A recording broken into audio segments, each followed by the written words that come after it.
You're listening to the DC Comics Chronicles, where we cover every adventure from the streets of Gotham to the skies of Metropolis and into the depths of Atlantis. With your hosts, Adam and the Emerald Enthusiast. Welcome to another episode of the DC Comics Chronicles. As always, I'm your host, Adam. And with me is my co-host, Donnie, the Emerald Enthusiast himself. Donnie? Hey, what's up, DC fans? It's the man whose ring runs on fanboy energy, the podcasting machine, the big nerd in green, here to give you a little podcasting nightcap after you read Nightwing. Well done. I always look forward to seeing how you're going to alter your intro to fit whatever the hell we're talking about. Yeah, That one was a stretch. that was good, though. It's good. I bought it. I buy it. Yes, as Donnie alluded to in his intro, if you couldn't tell, we are going to review a handful of Nightwing issues that end up completing Tom Taylor's first arc on the character. When we last covered Nightwing, it was part of a bunch of different DC issues we reviewed, and we covered issue 78, which was Tom Taylor's first issue on the book. But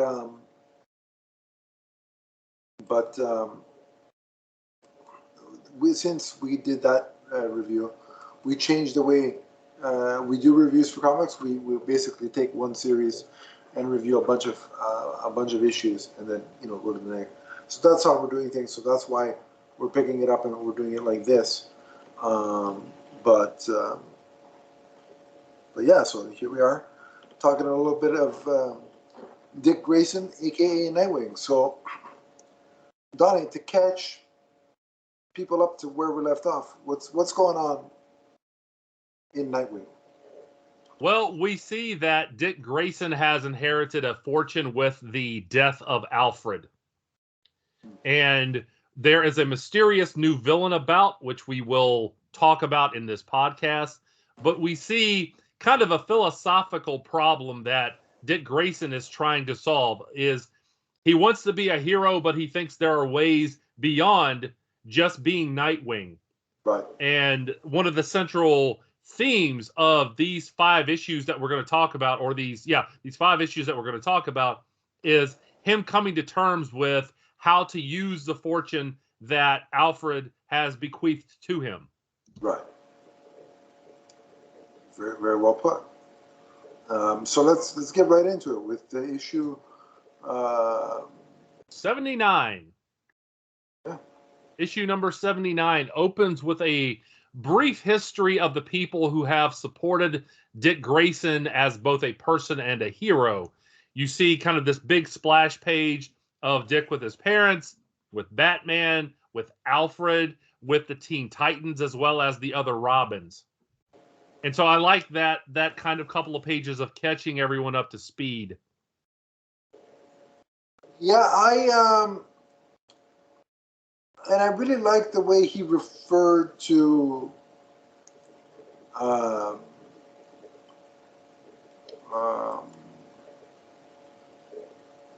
other Robins as his brothers. Yes. Yeah. And how both Bruce Wayne and Alfred he considers fathers to him. I really love that. And the way they fit all that cool stuff onto one page. The art by Bruno Redondo. Was exceptional there. So a great way to start us off for sure. Yeah, I agree. So what we see is that after a conversation about Doggy McDogface's kibble, Babs and Dick go out for pizza. And I like that scene too. Just the idea of them going out and doing normal stuff, having pizza when they're deciding that they're hungry. And as they do this, they see a man named Martin and his son. They're obviously homeless and hungry. And Dick tells Martin, hey, go get all your friends together. And he buys everyone pizza. Right. Now, that's a hero right there. You buy everybody pizza, you're okay in my book. I was like, well, man, why couldn't I be there? I could use some pizza. You give somebody free pizza, like I said, you're good in my book. So I mean, the Turtles would love him. Mm-hmm. Ninja Turtles. Yeah. So, however, we also see that not long after this, Martin encounters somebody in an alley and he gets his heart removed. And egads, that was a grisly scene. It was. And it's like, I know Bloodhaven isn't Gotham, but they're like sister cities. Why would you want to go down an alley? Yeah, that's a good point. like you've just been given, like Dick had basically said, listen, I'm going to pay for a hotel for you and your son for a month. Yeah. And then after that, reassess. So go get whatever things you want to get, and then go to the hotel. And in the process of heading back to their, area where the other homeless people were, tragedy befalls Martin in the alleyway. But I'm thinking, have you not learned anything from the Waynes? I mean, how many versions of the Waynes having to die do people have to realize? Don't go down dark alleys, damn it. Exactly. Not in the DC universe anywhere. Yeah. Yeah. Like, there's only so many times somebody can yell Martha before you get the idea. Why did you say that name? So the scene cuts to some kids stealing from Boss Maroney. And he tries to kill them, but Nightwing intervenes. And we see that the kids are part of this homeless community. And Dick says that he wants to be a safety net to Bloodhaven. More than just a guy who beats down villains, just like Batman. By the way, people who are always out there, somebody every few years, I see somebody who thinks that they know the Batman mythos. Every few years, I see it every week. Yeah, okay. And who doesn't? He's like, oh, Bruce Wayne could just wipe out crime if he used his fortune. He does use his fortune. But my question is, now that you brought this up, Donnie, if he did that every issue, what would be the excitement of reading a comic book? Well, exactly. and plus, no amount of philanthropy is going to wipe out all the evil in the world. Right. Okay? It's very naive to think so. If that was the case, Richard Branson and Jeff Bezos could take out crime by the two of them by themselves. Oh. So, but instead they go to space. Why? Right. Because they know, listen, humans are screwed up people. We can't fix them all. Well, yeah, and so at least give Bruce and Dick here some credit for trying to do something really good with their money. So, and we get more about that on the upcoming issues with what Dick is doing here. On to Nightwing number 80. You should go ahead. Before we do that, we see this is the one of the key things in this issue was when his wallet is stolen. It was this issue, right? Yeah. And he's telling Barbara, he's like, damn it, they got my wallet. And he's like, who? And there's like a bunch of kids. He's like, and she's like, oh, this is going in she's texting. He's like, who are you texting? He's like, oh, I just put this in the bat chat. And he's like, everybody's commenting. And he's like, oh, damn, I'm never going to live this down. Yeah. Well, we get a continuation. Because he was like, don't tell Bruce. She's like, too late. Too late, I already put it in the bat chat. We get a continuation of that in issue number 80. Yeah, definitely. So go for it. So issue number 80, we get a continued introduction of Heartless. This is the villain kind of behind things here. So the police show up at Dick's home to tell him that Martin was murdered, and they suspect that Dick was the one who did it because he had just got this hotel room. They know that Dick was in close quarters with Martin, that, they had a conversation, and so he's the logical suspect to them. However, Barbara shows up and corroborates his story that he was with her that night. Obviously, it wasn't Nightwing. So right, and I'm really loving the development of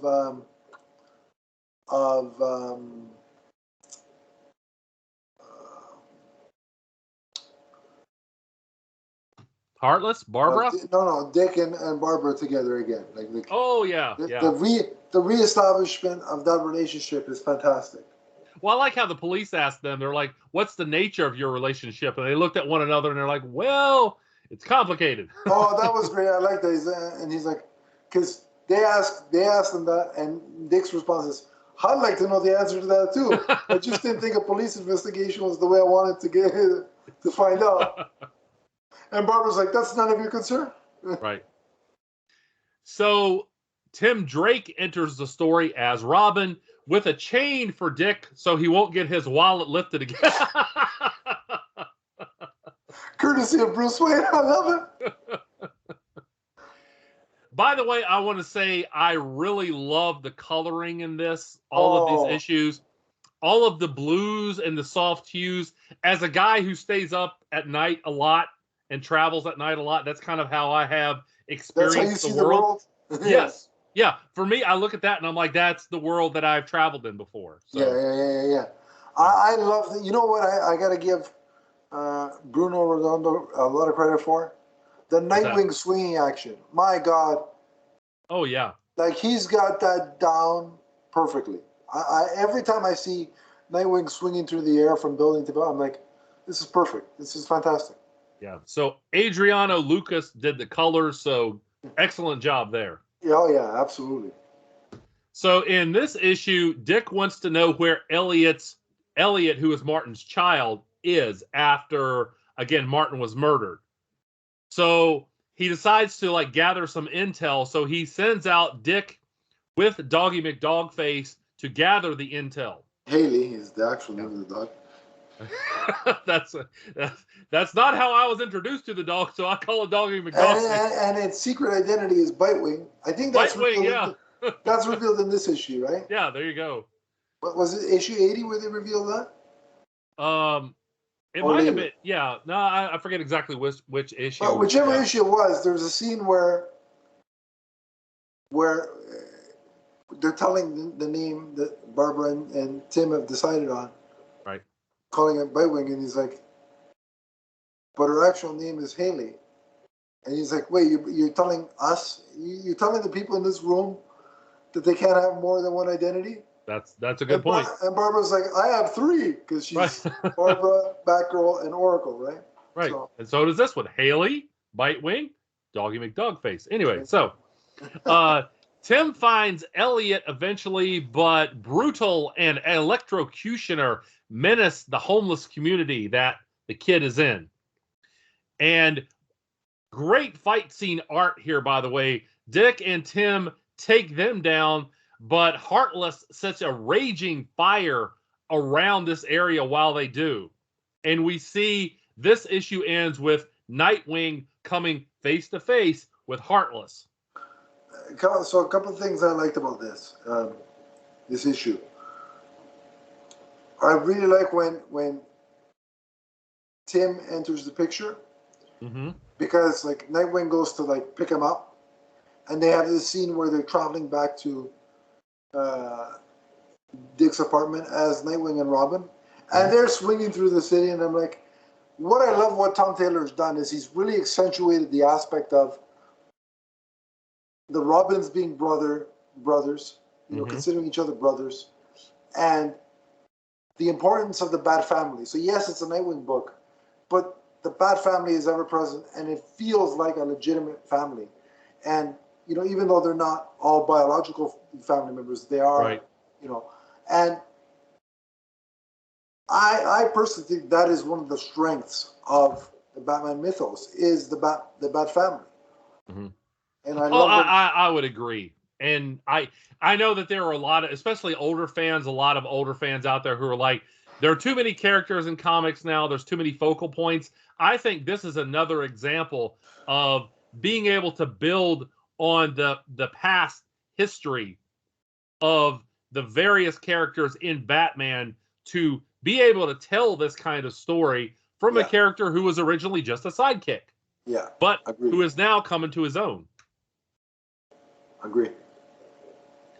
So Nightwing number 81 opens with Melinda Zuko being sworn in as mayor. And she immediately meets with villains like Blockbuster, and we're led to believe that she's on the take and that her goals are nefarious. Indeed. So more on that later. However, Heartless has set a fire to a Bloodhaven pier, and that's what Dick is dealing with now, because not only are the kids on the pier, but Tim Drake is on the pier as Robin. So big problems there.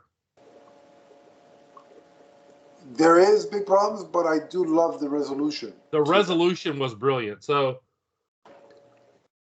Babs uses a maritime distress channel and calls out for help, and the ships in the harbor show up to rescue the kids. And I really like the idea of normal people doing the right thing, you know? Because Nightwing was wondering to himself, like, you know, please, Bloodhaven, come through. Show me that. Show me you're not a lost cause. Show me you're worth fighting for. Mm-hmm.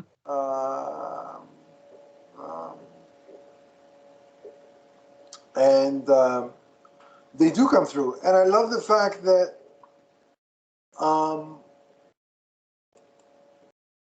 most of the names of the ships are based on past creative teams that have worked on Nightwing. I love that. Yeah. And the whole scene, you know what it reminded me of? Remember in the Amazing Spider-Man movie? Spider-Man, yeah, exactly. That's exactly where my mind went, yeah. When the cranes came in and they'll help. I'm like, that reminds me of that, and that's why I love, like, you know, that's one of the best scenes in the movie. Let's line them up. Yep. Yeah. And that's why I love the characters of Peter Parker and Dick Grayson, because they're like the street level, you know what I mean? I love that.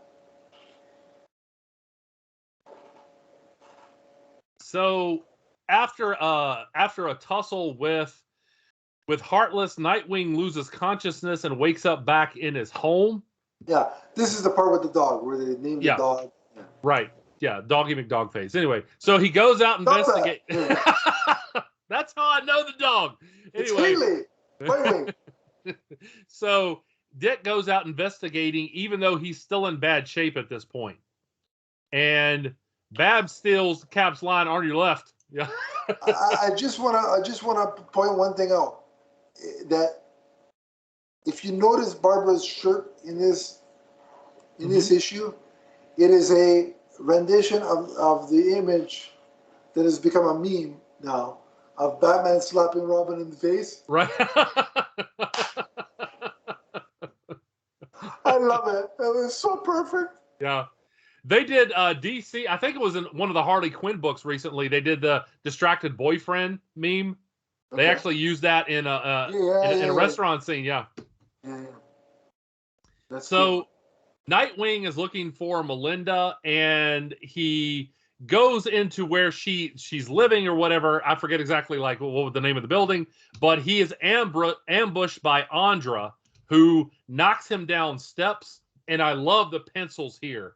Oh yeah. Like that just looked really great, like watching him kind of fight and then tumble down the steps. Oh yeah. Yeah. So this issue ends with a Doesn't she remind you of the way she snuck around and she reminds me of Okoye from the Dora Milaje in the Black Panther universe. Oh yeah, yeah.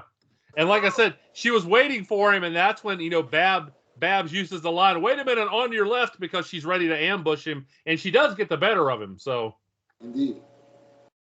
So now Dick ends up in a chair, and his hands are tied. His mask is taken off by Mayor Zuko, but the big reveal is that she says, "I am your sister." Right. And that's how it ends. And I'm like, oh boy. Wow. I honestly, when I first read it, that was a shocker to me. I did not expect that. That was out of left field. And I was like, all right, let's get Maury Povich up in here, get some paternity tests done, and let's find out. So yeah, shall we go? I love that reveal. What a shock. Right. I'm glad that when I got all these, it was in a big chunk and I didn't have to wait a month after that. That would have driven me. Notice I didn't spoil it for you, so that was a real surprise. There you go. Yeah. So Nightwing 82. Since Dick had kind of gone missing at this point, Barbara, who is monitoring him through his mask, Barbara called the Teen Titans and Batman, but she cancels the distress call. Yeah, and then you see there's that couple of pages where, like, you see them all converging. Yeah. Towards where Nightwing is, and what I laughed at was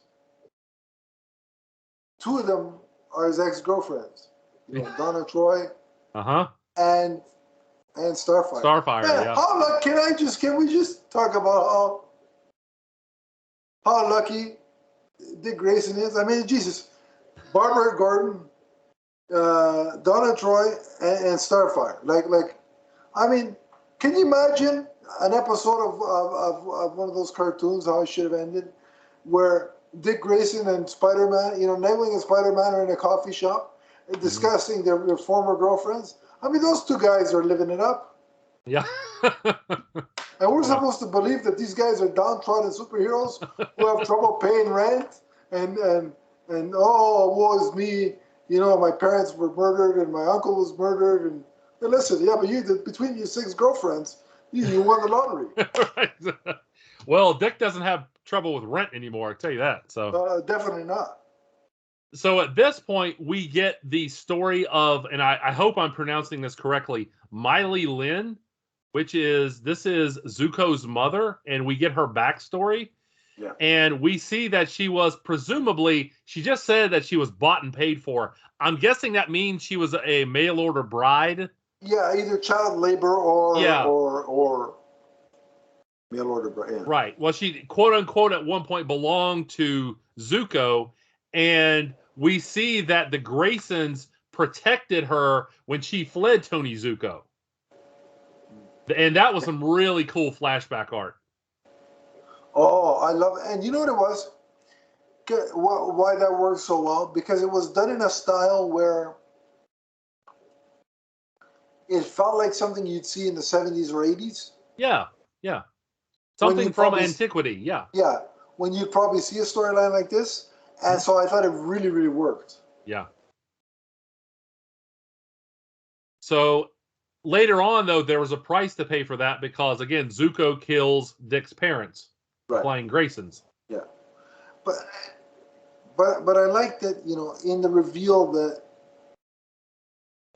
that when she was telling Dick the story of how her and his father got together. Mm-hmm. But don't worry, it was before your mom and dad got together. Right, right. I absolutely love that it wasn't, well, your dad stepped out on your mother and cheated. Like, I like that, John Grayson was still portrayed as just an honest. Yeah, you would want to devalue, their role as parents to Dick. So and even why she like the idea that she was going to go and present John with the revelation that he had a daughter. Mm-hmm. And when she got to the circus, she saw the 3 of them having a family moment. Right. So she said, now's not the time. They really made me like the mother. Great writing by Tom Taylor. This lady is like top-notch, 2 thumbs up kind of quality. She's not like, like the mother in Shazam. I want to slap her in the face. Gosh, I want to slap her in the face. Exactly. She's not a jerk like that one. So I really like this character. So as Dick is, talking with his newfound sister, Blockbuster shows up with some major backup. Yeah. And things are about to go down when this issue ends. So on to any other thoughts before we go on to 83? No, I the only thing I'll say is when she was saying, when the mom first sees Dick and she's like, you remind me, like, it's like looking into the past. You look so much like your father. And then Dick smiles and she's like, there's there's Mary, there's your mother. And she even asked, like, the fact that she's so concerned about Dick, and she says, were you, when they were killed, were you loved? Were you cared for? Like, the fact that she shows concern. Yeah. Like, there's no resentment from that woman because Dick got a life with John and things like that. it's just, were you okay? And Dick is like, yes, a great character by Tom Taylor. Yeah. So the big reveal of issue 83 is that Melinda tells Dick, I'm actually trying to bring down Blockbuster and Maroni from the inside. Yeah. Trying to gain their trust, trying to maneuver them in a way where I can actually really bring them down.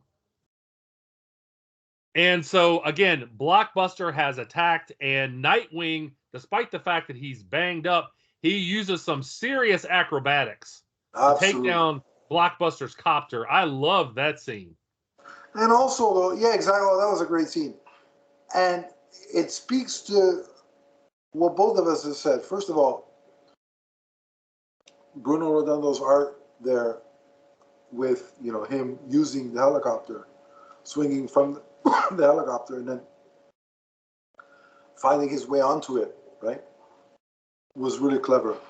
But so what you were saying was when he exits the window and he's surveying the situation, and looking for the helicopter and looking for these different things that he can swing from.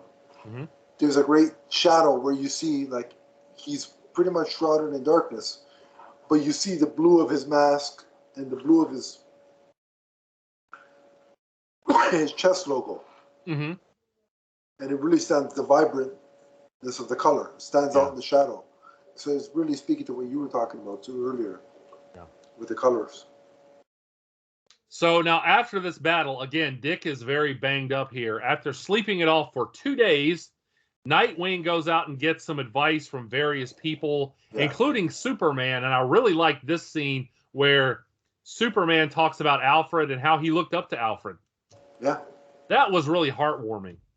Yeah, and it makes sense because if you don't have Alfred, then Bruce Wayne doesn't grow up to be the man that he is. Excellent point. Yeah. And by consequence, neither does Dick Grayson. Mm-hmm.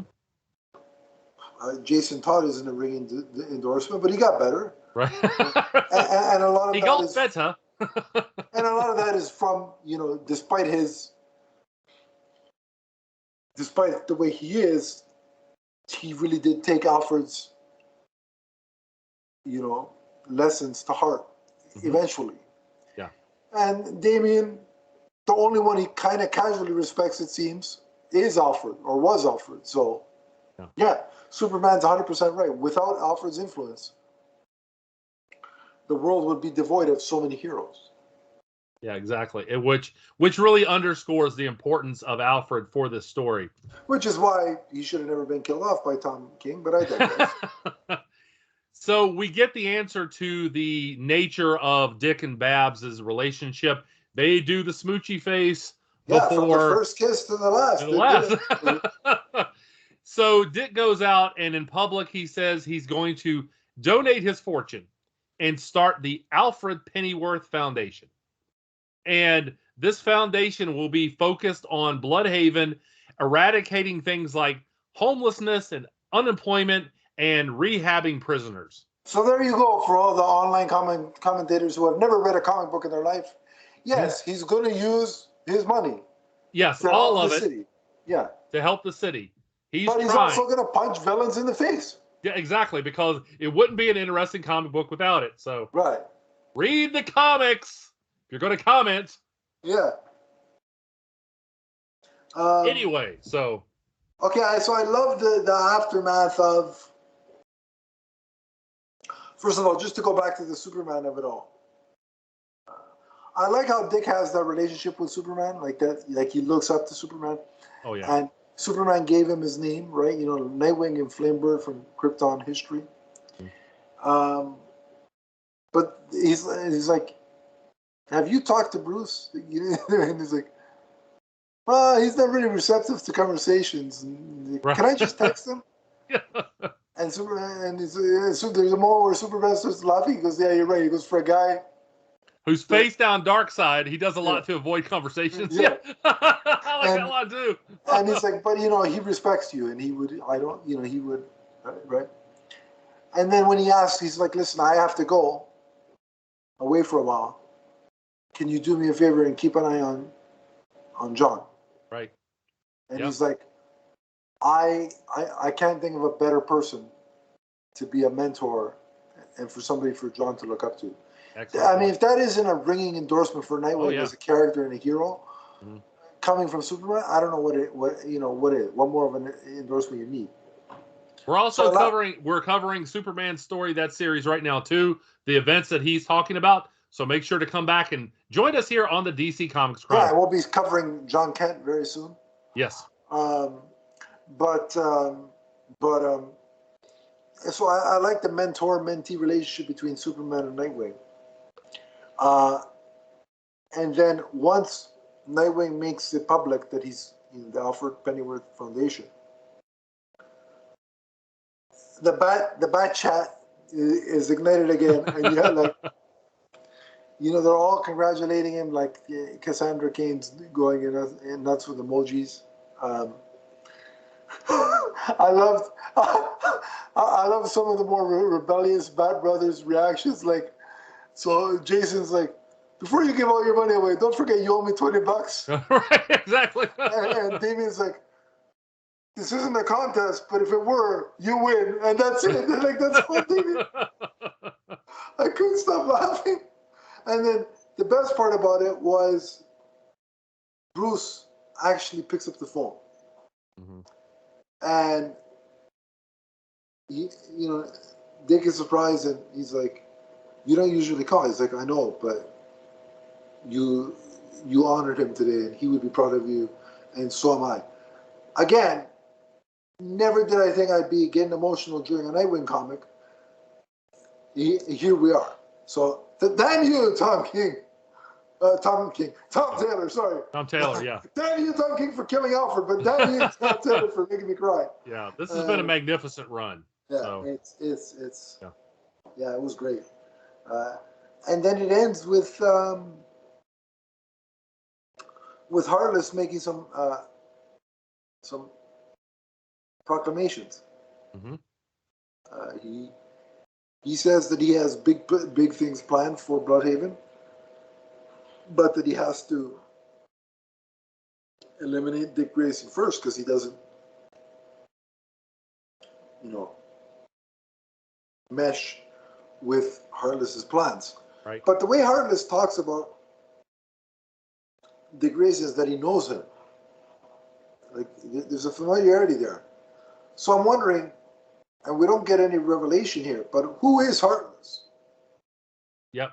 I think that's the big hook to keep coming back is how does this character play in Nightwing's future? So yeah, absolutely. The next couple of issues were very Fear State related. Like, they were tie-ins. We're not really going to cover Fear State because on the whole, it wasn't my favorite, the Batman Fear State event. And I'd really not like to, I don't like to do podcasts where, and neither does Donnie, where you crap on something we don't like for 30 to 40 minutes. Mm-hmm. So we'll just kind of leave that. Yeah. I did read the issue, and I'll say that I did like it fairly well, but it doesn't mesh with this story. The Nightwing issues were good, but the whole Fear State event as a whole really didn't do much for me. Yeah, we like to stay positive here. So yeah. So the next time we pick up Nightwing will probably be, and the issue's out already, we just have to eventually review it, will be the annual. Because the annual is a great Nightwing and Red Hood storyline. So it has more of that Bat Family aspect to it. So we will come back to Nightwing, and so we're going to skip over the tie-in issues for Fear State for the purpose of our show. But when we do pick up Nightwing again, we'll be picking up from the annual. But is there anything else you want to say about 83? No, like I said, I really liked these 5 issues. This was a lot of fun to read. Yeah. For me, and then we'll do a rating out of 5 for each. But for me, final thoughts. Nightwing is one of the core titles that has been placed on my physical pull list, and it was largely because when Tom Taylor came on the book, like I've read Nightwing for quite some time, but it's always been up until now a digital buy. But when I read Tom Taylor was coming on the book, like I love Tom Taylor's writing style. So I knew I'm like, all right, if I'm going to jump on Nightwing, if I'm ever going to do it, now's the perfect time to jump on. And I got to be honest with you, I've only got 5 titles on my physical pull list, and I don't regret Nightwing being one of them at all. It is one of the best ever since Tim Taylor took over. Tom Taylor. Tom. Yeah. Why did I say? Anyway, you know what I mean. You've been watching Home Improvement. Damn it, son of a... Anyway. Tom Taylor, I called him Tom King and Tim Taylor. Oh, Jesus Christ. Anyway, ever since Tom Taylor took over, this has been one of the best books DC puts out on a monthly basis. I can't recommend it enough. If you love Nightwing but have fallen behind and you want to get back in, pick up the trade of these 6 issues and then put it on your pull list. You won't regret it. I absolutely love it, and it's one that every time it comes out, usually I save the best for last in my reading bio.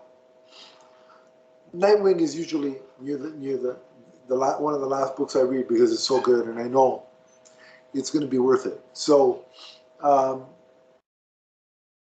can't say enough about this book, about Tom Taylor's writing, and the fact that he's going to have a 2-part crossover in this title and Superman with John Kent. I'm so stoked for that. Mm-hmm. So overall, Donnie, what would you give this? 5 out of 5 for both story and art. Go ahead. Both of them, I'm going to give a 5. I thought it had beautiful art, very fitting art. The characters had a lot of heart in this. There was a lot of really great, innovative action. So yeah, I can't recommend this enough either. And with a villain like Heartless, that might be trouble for all involved. Yeah, for me, it's a 5 for story, a 5 for art.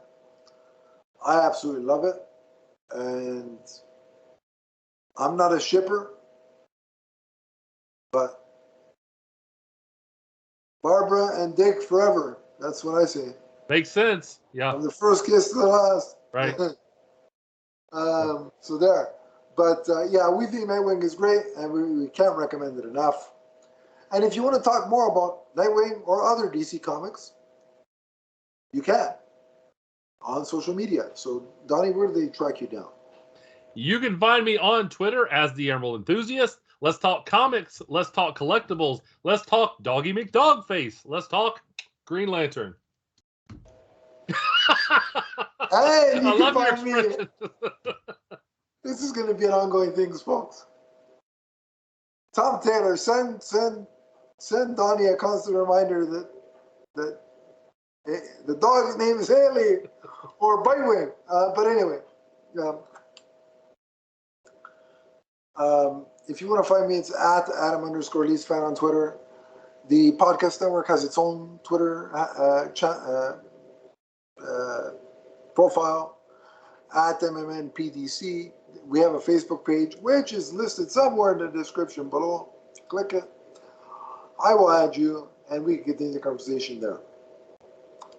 But until next time, remember that Nightwing is forever. From the first swing across the skies of Bloodhaven to the last. So long, everybody. So long, everyone.